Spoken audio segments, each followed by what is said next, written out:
This is Cruise Radio. Cruise Radio is brought to you in part by tripinsurance.com. Travel insurance done right by the people who know travel insurance. Get a quote today at tripinsurance.com. Here we go. Broadcasting from the tripinsurance.com studios in Jacksonville, Florida. This is Cruise Radio. Last month, Heather took a cruise to Southeast Alaska on Celebrity Solstice from Vancouver. She joins us to chat about it. How you doing, Heather? I'm doing great. Great to talk to you because it's been, I think it was before the shutdown, like maybe a month or two, but during 2020, right there in January, February, and a lot of things has happened since then. And one of the cool things, too, that I saw that you were on Guy Fieri's Grocery Games. And I know we're not talking about Carnival Cruise Line today, but it ties into that first Carnival cruise you did. Yes, I did the Carnival cruise down in the Caribbean, and I had Guy's Burgers on the ship, and I did an Instagram post about it, and they saw that and saw some other stuff. I'm a food blogger, so I have a website and I do recipes, and they saw a Guy Fieri recipe that I had done, and they asked me on Guy's Grocery Games to be on their Superfan episode. So no audition or anything? They reached out to me, and then I had to audition basically through like video interviews. Since you were a super fan and all, when the cameras weren't rolling, how much time could you spend with Guy Fieri?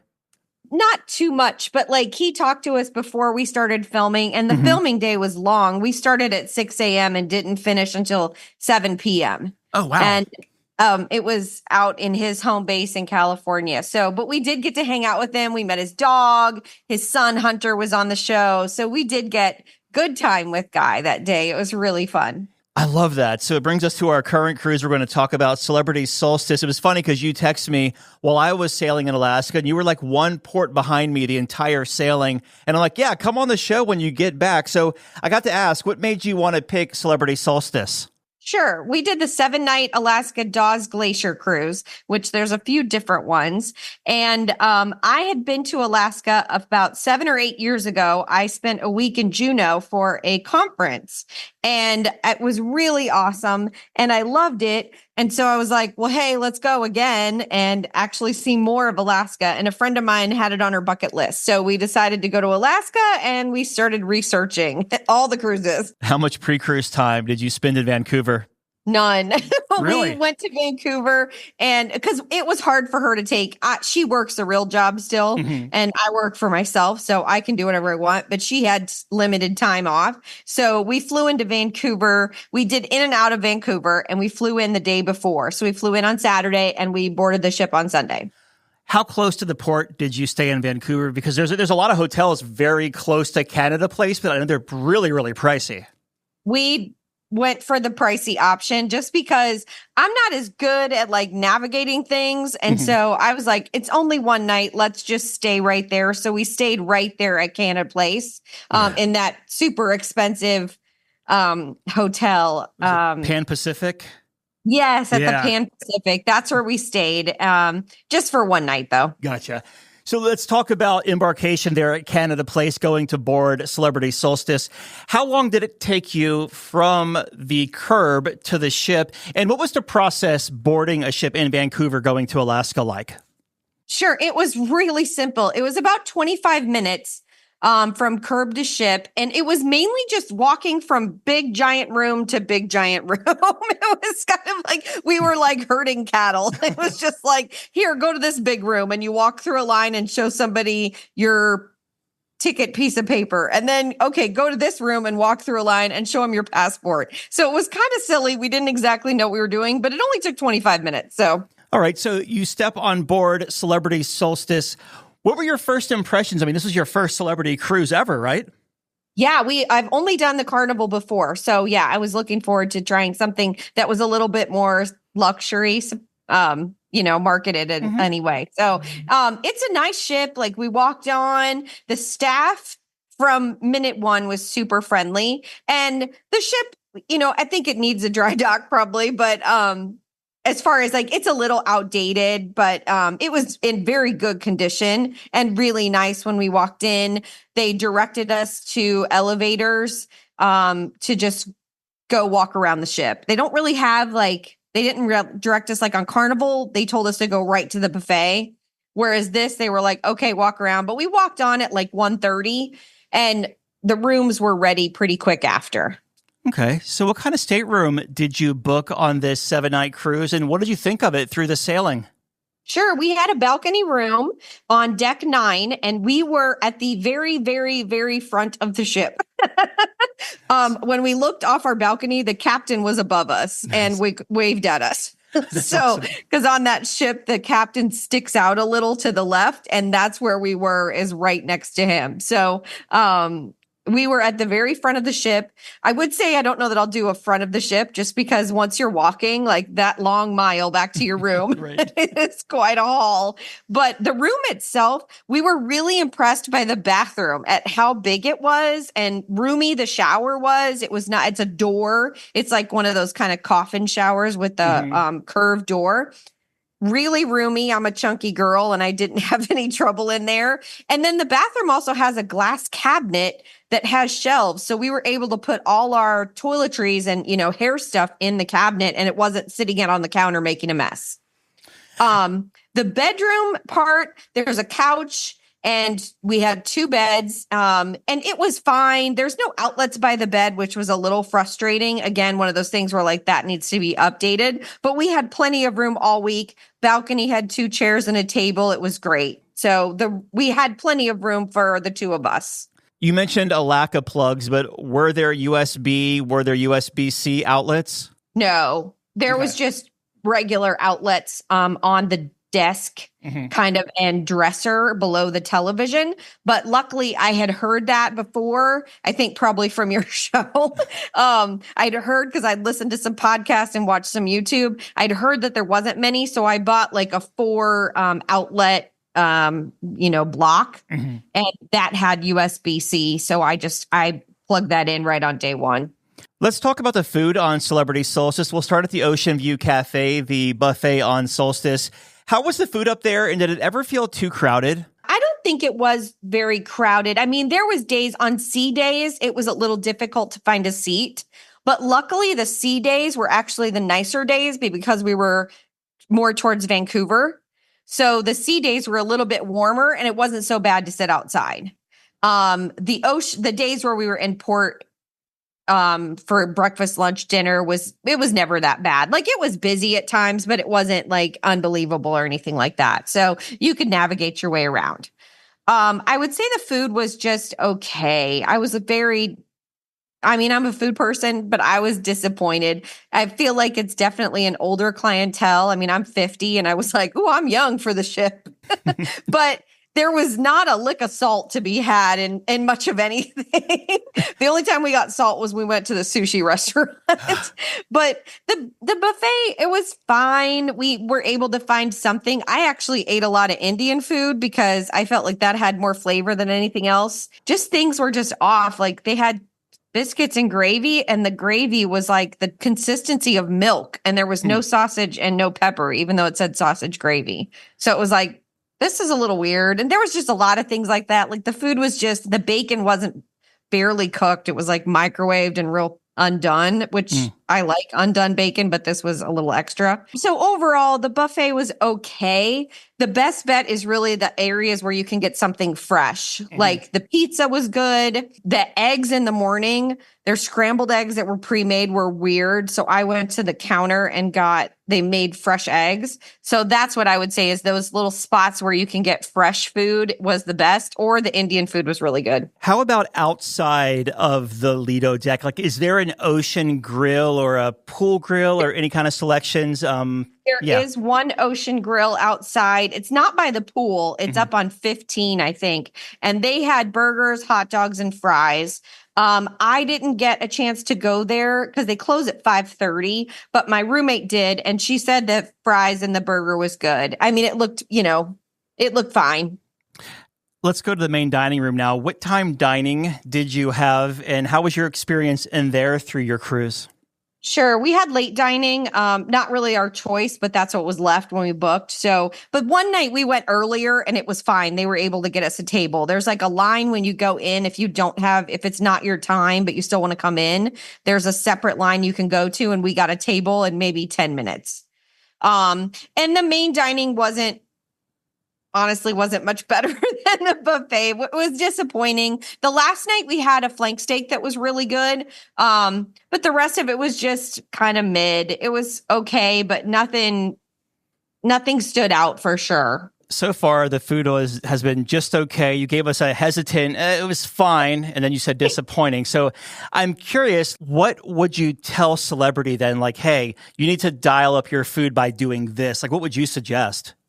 Actually, and I did leave a lot of notes. And I want to say too, our dining staff was wonderful. Like we had Denise from Zimbabwe and they all had their tag of like the country they're from. Our staff was fantastic everywhere we went. So I don't want to make it sound like they were bad, but the food just didn't have any seasoning. Everything was extremely bland and just, it all felt like cafeteria food, like something you'd get at a hospital cafeteria. Okay. So I think taking a step back and like actually putting seasoning in food and trying to make things special.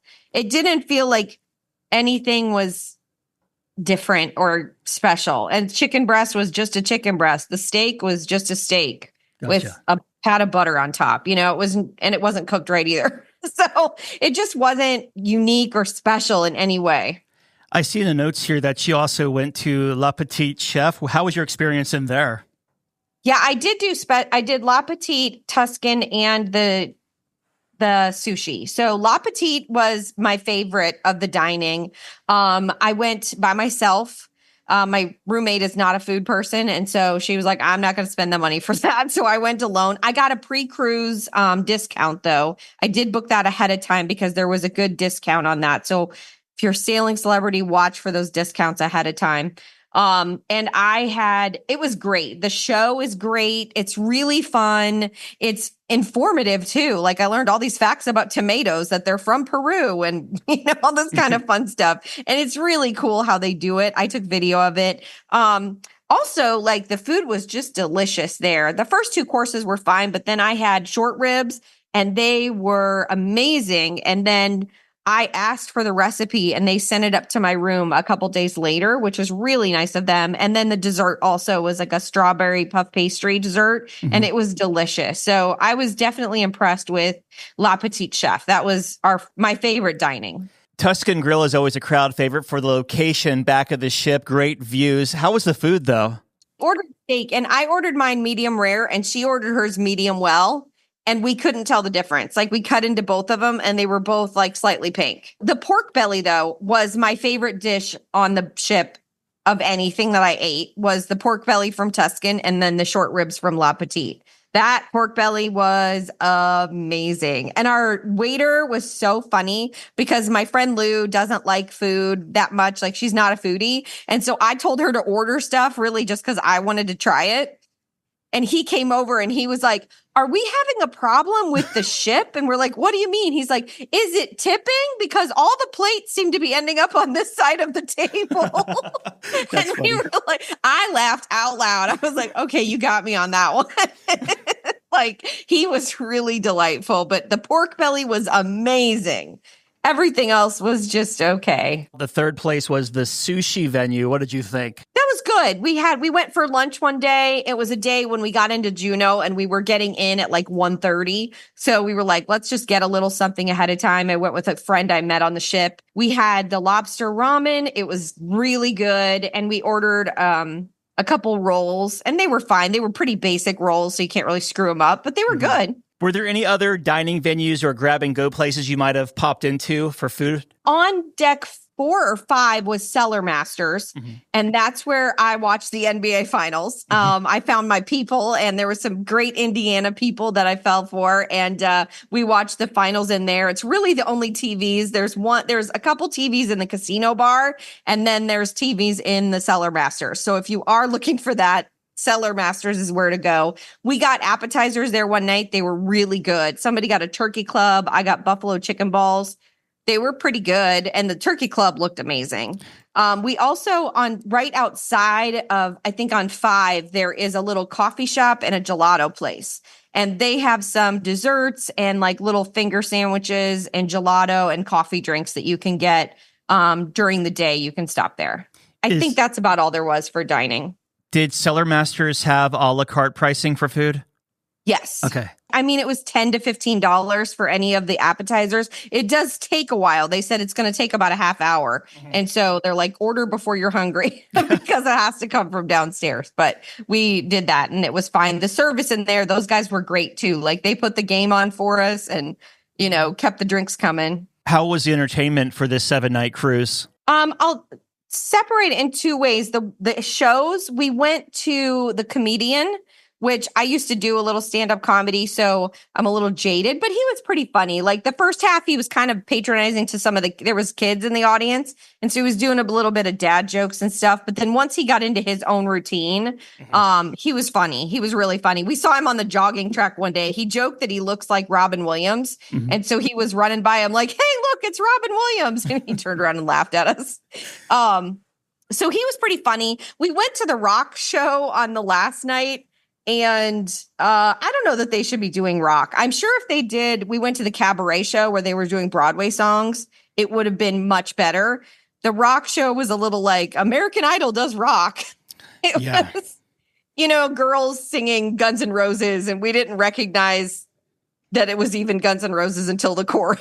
So it was a little cheesy, but it was fine. So those were kind of the shows. But I will say the rest of the entertainment on the ship, like I'm a trivia person and I played trivia every single day and had a blast. At one point they said you could get bonus points if you went out on the dance floor. And I was the only person that ran out there and I got 5 extra bonus points. Nice. Did you win any of them? I won Singo. So they do music bingo, which is called Singo in a lot of places, and it's becoming really popular. So I won that, but no, I didn't win anything else. But it was, I got a deck of cards, so it's not like the prizes were a big deal. Right. But it was fun, and it gave us something to do in those days when you're on the ship. I also did like a macrame class, and I did a dance class, a merengue class down in the foyer, I guess, on 3 that was led by the dancers from the show crew. So, and then there was DJs at night, and we went out and there was an 80s night and a disco night, and we went down and danced and that kind of stuff. So they had an ABBA sing along one night. So we definitely had a good time with the entertainment on the cruise. Did you spend any time in the casino during the 7 nights? I walked through and then I met some people. And this is the thing. I'm on a cruise in Alaska and I live in Ohio. I met a woman who was my mom's boss's neighbor in Iowa. I mean, it was so such a long story to how we got there, but suddenly we figure out that she knows my mom. And I'm like, how did this happen? How am I on a cruise with someone who knows my mother? They were hanging out. They were glued to the casino bar. And so we walked through and we went through the casino a lot. I smelled not a lick of smoke. I don't think they allow smoking in there. One place on deck 15, I think, is the only place you're allowed to smoke. Because I walked by it one time when I was walking around and touring the ship and just looking around. But yeah, the casino was fine, well lit, clean, all good. I just don't play. I do my gambling on FanDuel. There you go. So as far as sea days with crowds and congestion, what did you think of it? But I also want to ask, because this is an Alaska cruise, did you have a naturalist on board that was, during the sea days calling out, hey, whales at 3:00 or what have you? There was a naturalist on board. I didn't hear him calling anything out except when we went to Dawes Glacier. He was on the microphone for that morning, but he did have lectures that he was giving around the ship. That's not my speed. I just wasn't up for that, but a lot of people did and attended. And I have friends that I told about this and they were like, oh my gosh, I would love that. So I didn't really listen to the lectures, but he was there and was very informative and very helpful on the glacier day. But I mean, crowds, I don't think it was that bad. The only times it was crowded was on on the buffet on sea days. It was a little crowded. And I would say in the shop area when they have those sale events, when the shops open and then they have a sale, that area, there's not very many shops and they're all linked together. And that got a little crowded and congested during those sale type of things. So we just would hop over to the other side and go through the casino. Was it too cold to hang out on the pool deck? I would say for 4 days, it was too cold. the days when we got up north more. But then the other days, like on the last 2 days, even the glacier day, it was nice enough outside to be out there. Like I took gloves out when I went out to watch the glacier at 6 a.m. and I took them off and had them in my pocket. Like I just had a sweatshirt on. So It wasn't that bad. I saw some people hanging out there more. The pool only got used really on day one on the sea day. And there was kids in it back and forth after that. But mainly the first day was, that was the only pool day that we had. And the last day a little bit. But you could go out and walk around, but you weren't going to sit and hang out. Let's talk about the ports of call on this 7-night cruise. So you leave Vancouver, you're in the Inside Passage. What is your first port of call? Then give us a highlight, then we can move to the next one. Sure. The first was Icy Straits. That's really, they told us basically like a cruise ship thing is icy. Nobody calls it Icy Straits. We went to Hoona and we did a whale watching boat in Hoona from Hoona Travel Adventures. I booked one excursion through the cruise. The rest I booked through Alaska Excursions. Good rates, great reviews. Hoona Travel was fantastic. Our whale watching boat, it was a little bumpy for my roommate, but I had an absolute blast on it. The tour guide was great. We saw 20 whales probably. It was a lot of blowholes and a lot of tails, not, no breaches or anything like that. But then a sea lion came right up to our boat and was like, "Hey guys, what's going on?" Hanging out with us. And then they were really nice too, because the one girl on board really liked otters and it was her birthday. And so they went and drove by where we could see some otters. We saw the sea lions, we saw eagles, and we saw obviously lots of whales. So I enjoyed that immensely. And then when we got off the boat at Hoona Travel Adventures, behind it, there was a taco truck called Oso Gordita. It was amazing. I had halibut tacos there and They were delicious. And then when we went back, I met my friend and she went to a different place that was like one of the cruise restaurants right off the cruise ship, like on land. And the food was not near as good. So if you're anywhere near that Hoona Travel, get that food truck. It was so good. Then we walked around a little bit. There's like a canning and some shops we walked around. They don't have like the town set up. Like It's really just like one or two big buildings. The next stop was Skagway. We did the train. We did book that through the cruise. And we did the short one. I guess there's a longer one where you can get off at like a suspension bridge and you're actually in Canada. So you had to have a passport for that part. We just did a 3-hour where we stayed on the train and we kind of did a loop. It was beautiful. I mean, amazingly beautiful. I got out of the car and was on the part where you could be outside so I could take better pictures and video. And it was a little chilly, but nothing too bad. It was gorgeous.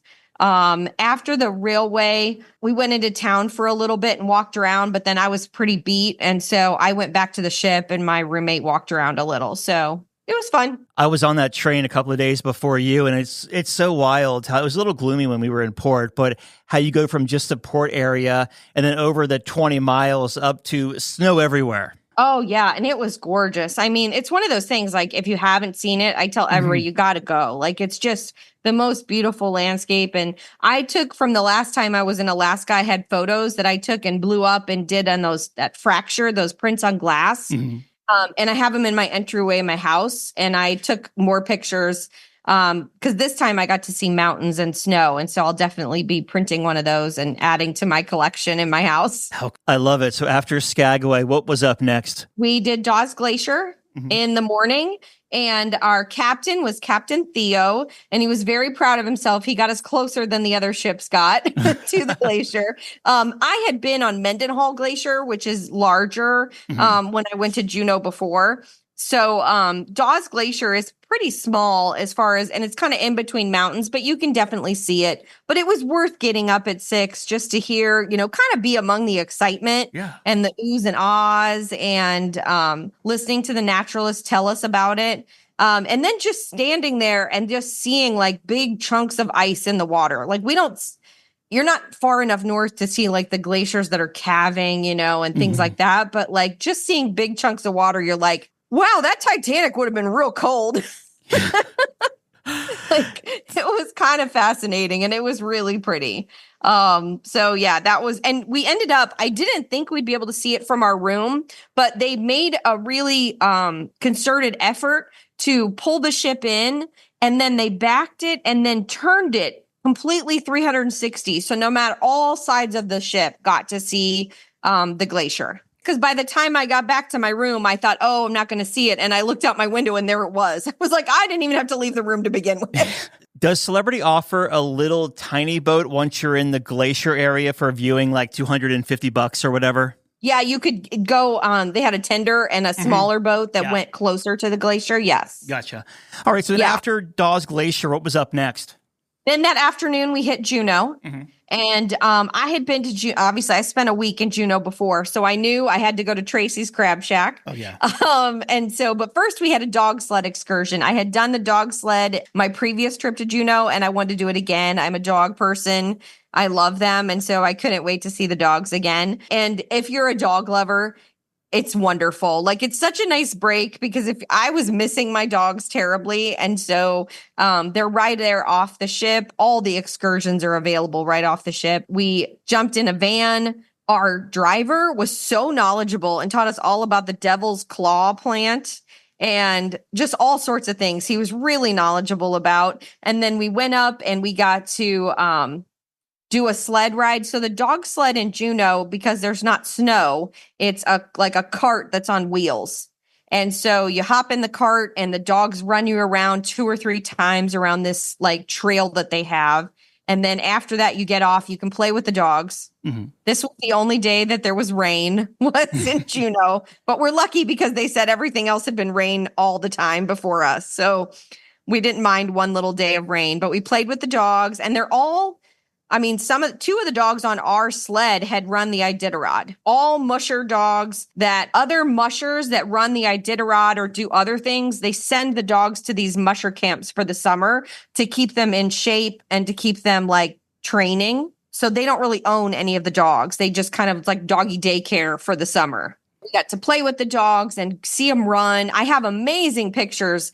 Get in the front cart if you do front of the cart when you do the dog sled, because if you're in the front, you can do pictures. And I have a photo of these. The trees are so tall and thin, and it's just these tall, thin trees with the dogs running in the middle. It's the prettiest pictures. And then after that, you listen to a little lecture. They talked about the dogs and the Iditarod and what they're doing there. And then you get to go play with puppies. So you end your excursion by playing with puppies. How can you go wrong? Absolutely. So far you've done Hoonah, Skagway, Dawes Glacier, Juneau. What was up next?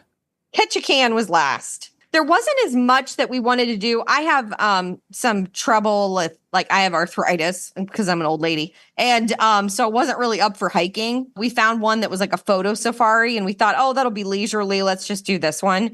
And we got there and found our guy, and it was just the 2 of us on this photo safari.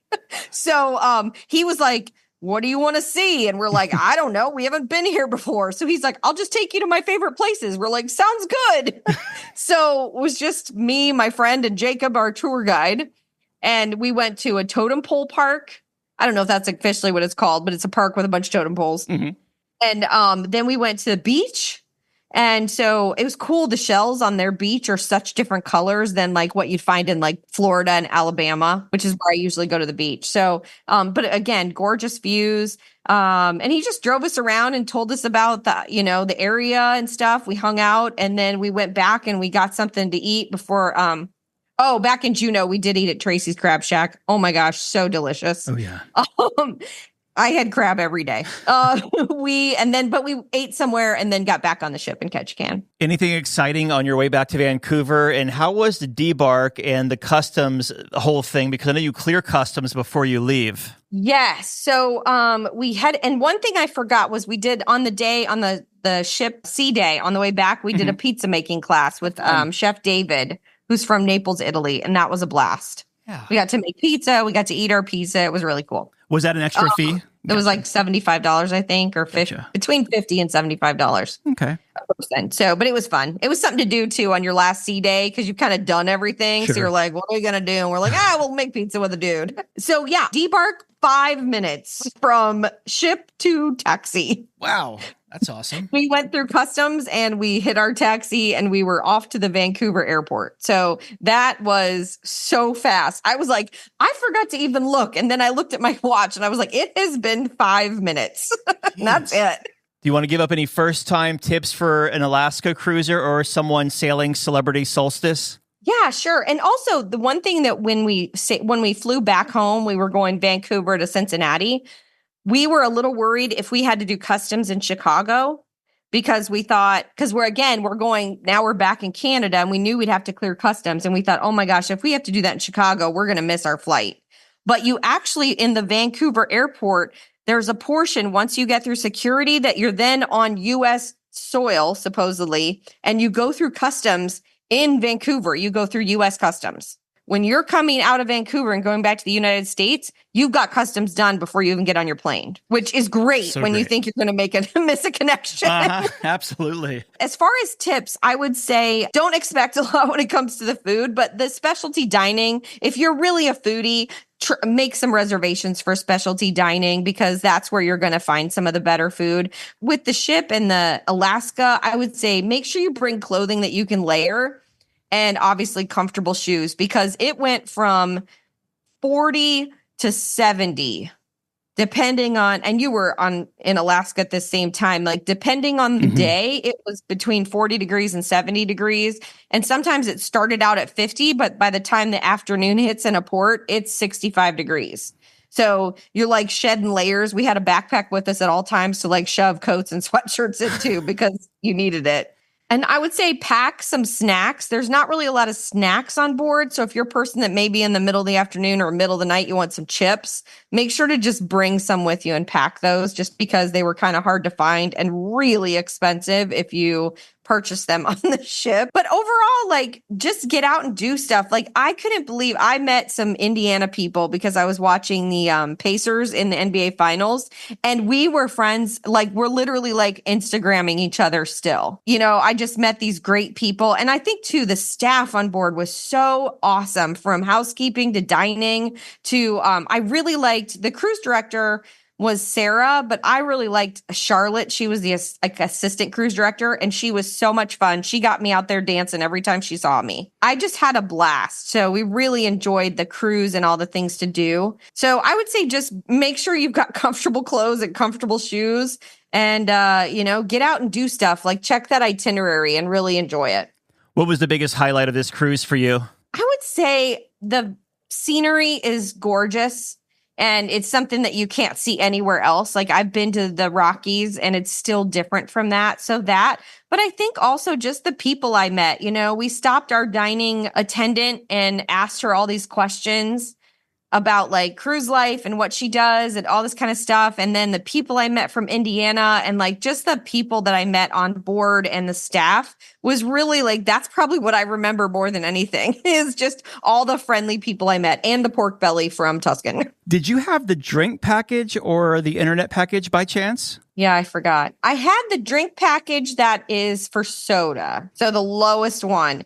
You couldn't even, it was just soda. Like I had to pay extra for Red Bull or I wanted like a sparkling water, but I just had to get club soda and add lime to it. Like those were all extra and out of pocket. So I did have that drink package, but I mainly like water and Coke Zero. So I was fine. I think I only had one beer on the ship and that was somebody else bought it for me. I did buy an internet package and it was pretty bad. Deck 14 was like the best place to get internet. So the internet wasn't great on the ship, but I did have it.